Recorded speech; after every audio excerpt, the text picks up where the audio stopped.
When I was a child, I knew I had superpowers. That's right.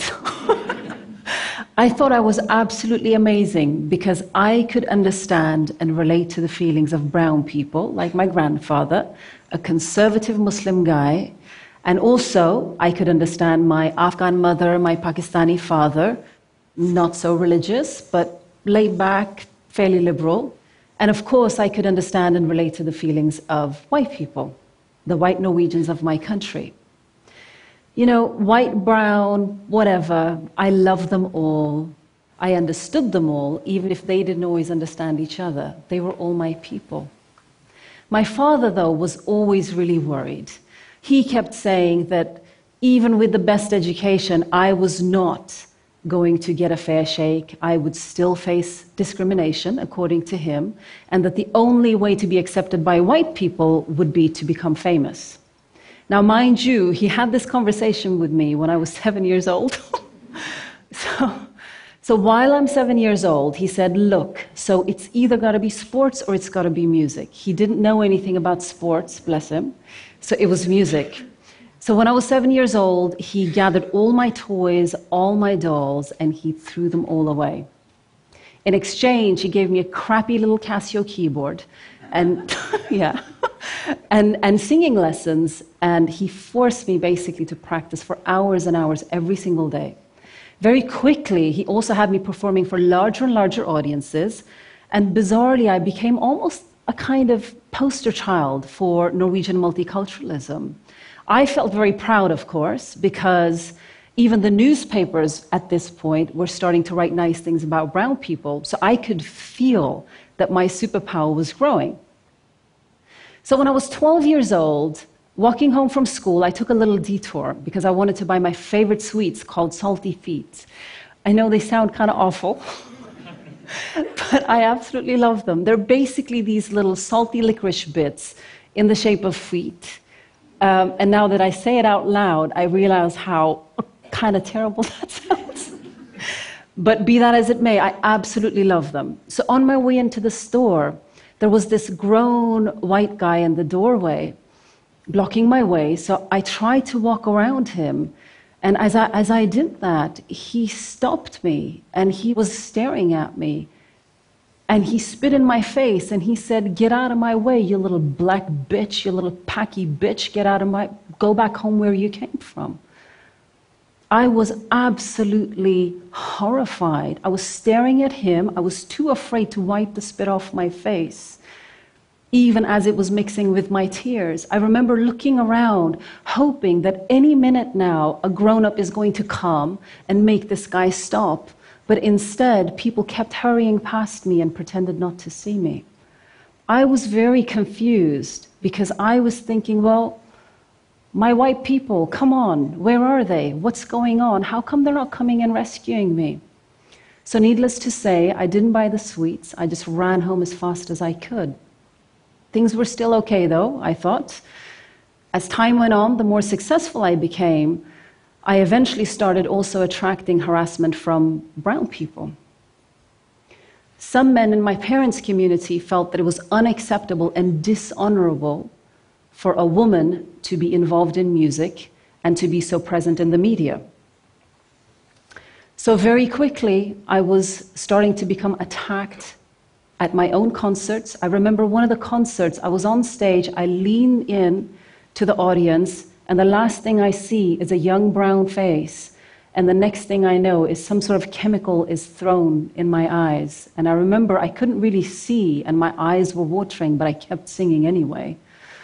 I was spit in the face in the streets of Oslo, this time, by brown men.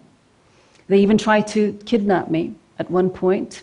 The death threats were endless. I remember one older bearded guy stopped me in the street one time and he said, the reason I hate you so much is because you make our daughters think they can do whatever they want. A younger guy warned me to watch my back. He said, music is un-Islamic and the job of whores, and if you keep this up, you are going to be raped and your stomach will be cut out so that another whore like you will not be born. Again, I was so confused. I couldn't understand what was going on. My brown people now starting to treat me like this. How come? Instead of bridging the worlds, the two worlds, I felt like I was falling between my two worlds. I suppose for me, spit was kryptonite. So by the time I was 17 years old, the death threats were endless and the harassment was constant. It got so bad, at one point my mother sat me down and said, look, we can no longer protect you. We can no longer keep you safe, so you're going to have to go. So I bought a one-way ticket to London. I packed my suitcase and I left. My biggest heartbreak at that point was that nobody said anything. I had a very public exit from Norway. My brown people, my white people, nobody said anything. Nobody said, hold on, this is wrong. Support this girl, protect this girl because she's one of us. Nobody said that. Instead, I felt like, you know, at the airport, on the baggage carousel, you have this different suitcases going round and round, and there's always that one suitcase left at the end, the one that nobody wants, the one that nobody comes to claim. I felt like that. I'd never felt so alone. I'd never felt so lost. So after coming to London, I did eventually resume my music career. Different place, but unfortunately the same old story. I remember a message sent to me saying that I was going to be killed and that rivers of blood were going to flow and that I was going to be raped many times before I died. By this point, I have to say I was actually getting used to messages like this. But what became different was that now they started threatening my family. So once again, I packed my suitcase, I left music, and I moved to the US. I'd had enough, didn't want to have anything to do with this anymore. And I was certainly not going to be killed for something that wasn't even my dream. It was my father's choice.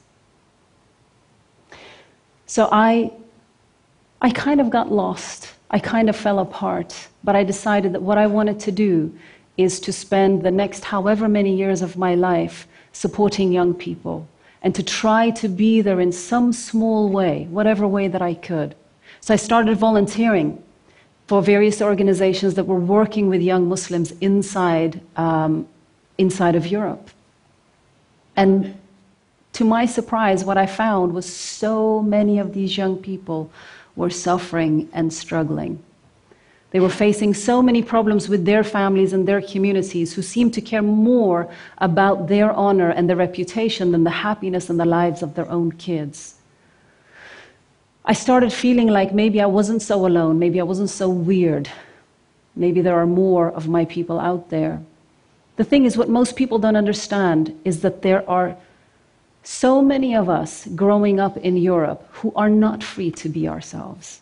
We're not allowed to be who we are. We are not free to marry or to be in relationships with people that we choose. We can't even pick our own career. This is the norm in the Muslim heartlands of Europe. Even in the freest societies in the world, we're not free.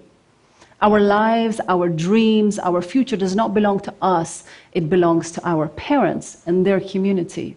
I found endless stories of young people who are lost to all of us, who are invisible to all of us, but who are suffering, and they are suffering alone. Kids that we are losing to forced marriages, to honor-based violence and abuse. So eventually I realized, after several years of working with these young people, that I will not be able to keep running. I can't spend the rest of my life being scared and hiding, and that I'm actually going to have to do something. And I also realized that my silence, our silence, allows abuse like this to continue. So I decided that I wanted to put my childhood superpower to some use by trying to make people on the different sides of these issues understand what it's like to be a young person stuck between your family and your country. So I started making films and I started telling these stories. And I also wanted people to understand the deadly consequences of us not taking these problems seriously. So the first film I made was about Banaz. She was a 17-year-old Kurdish girl in London. She was obedient. She did whatever her parents wanted. She tried to do everything right. She married some guy that her parents chose for her, even though he beat and raped her constantly. And when she tried to go to her family for help, they said, well, you got to go back and be a better wife. because they didn't want a divorced daughter on their hands, because of course that would bring dishonor on the family. She was beaten so badly her ears would bleed.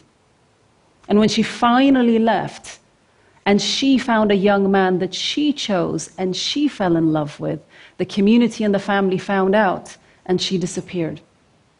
She was found 3 months later. She'd been stuffed into a suitcase and buried underneath a house. She had been strangled. She had been beaten to death by 3 men, 3 cousins, on the orders of her father and uncle. The added tragedy of Banaz's story is that she had gone to the police in England 5 times asking for help, telling them that she was going to be killed by her family.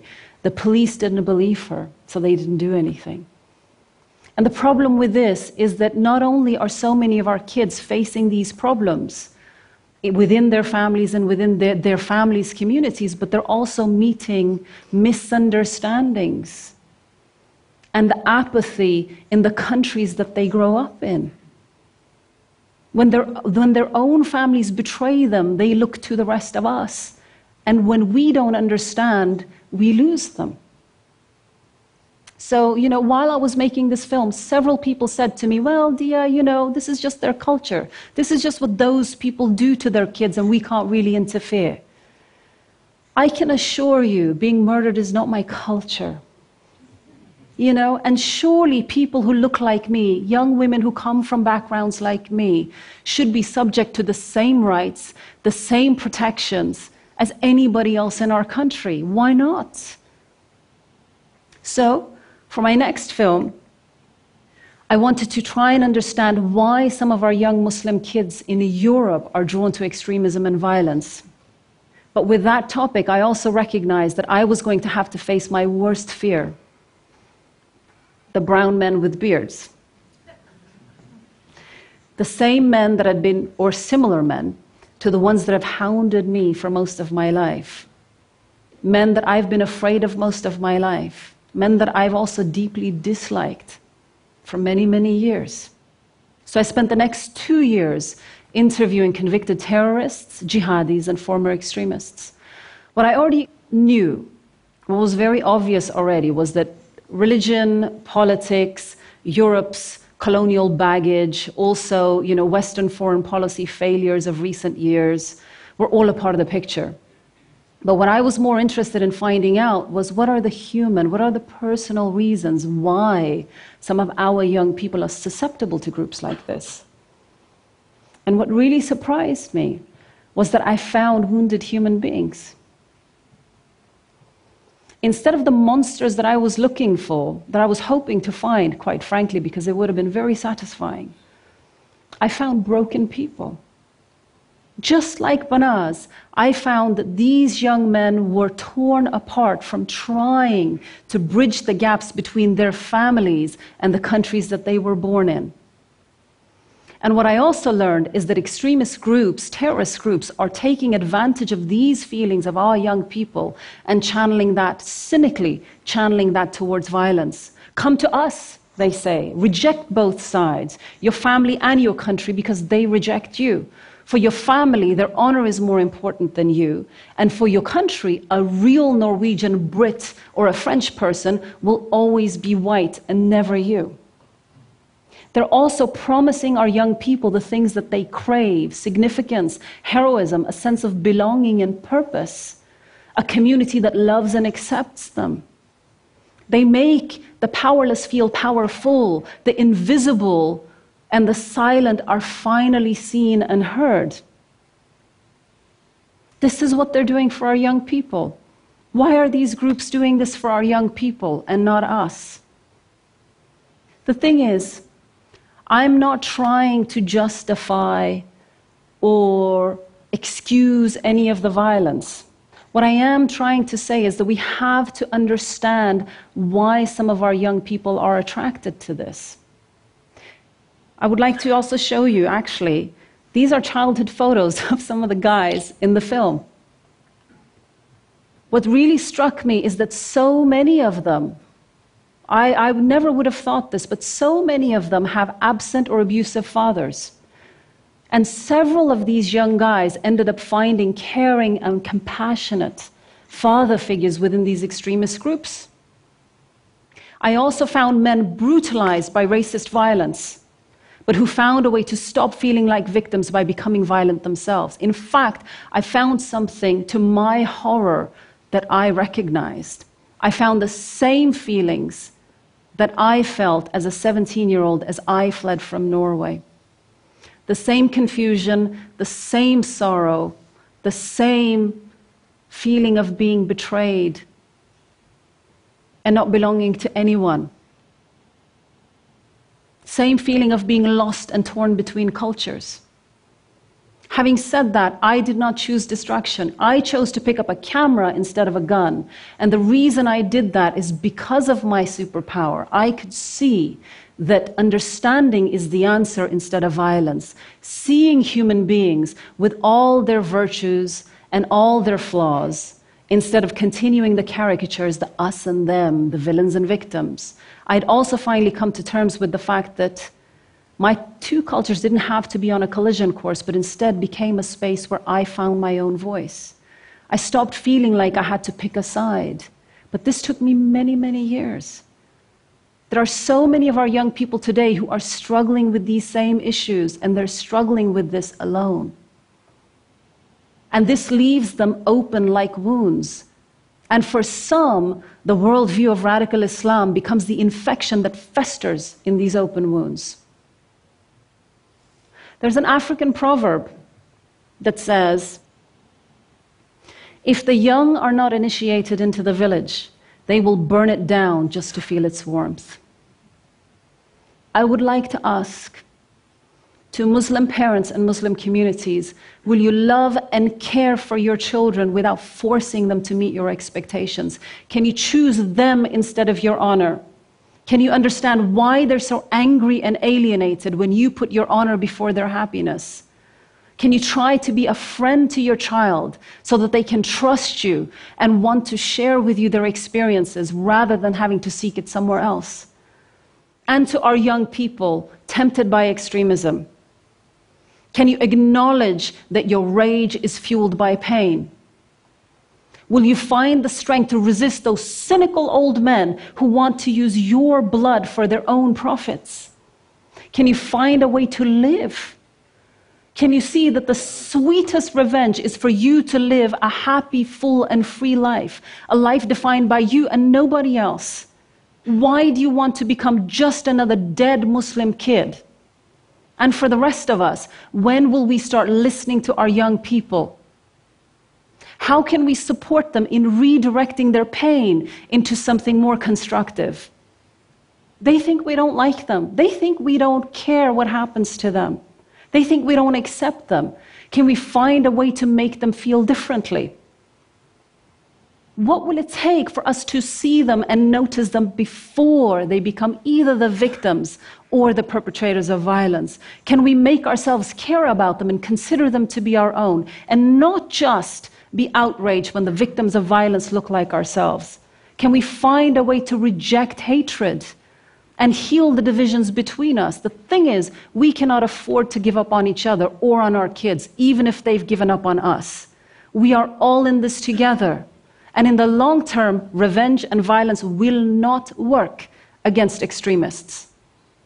Terrorists want us to huddle in our houses in fear, closing our doors and our hearts. They want us to tear open more wounds in our societies so that they can use them to spread their infection more widely. They want us to become like them, intolerant, hateful, and cruel. The day after the Paris attacks, a friend of mine sent this photo of her daughter. This is a white girl and an Arab girl. They're best friends. This image is the kryptonite for extremists.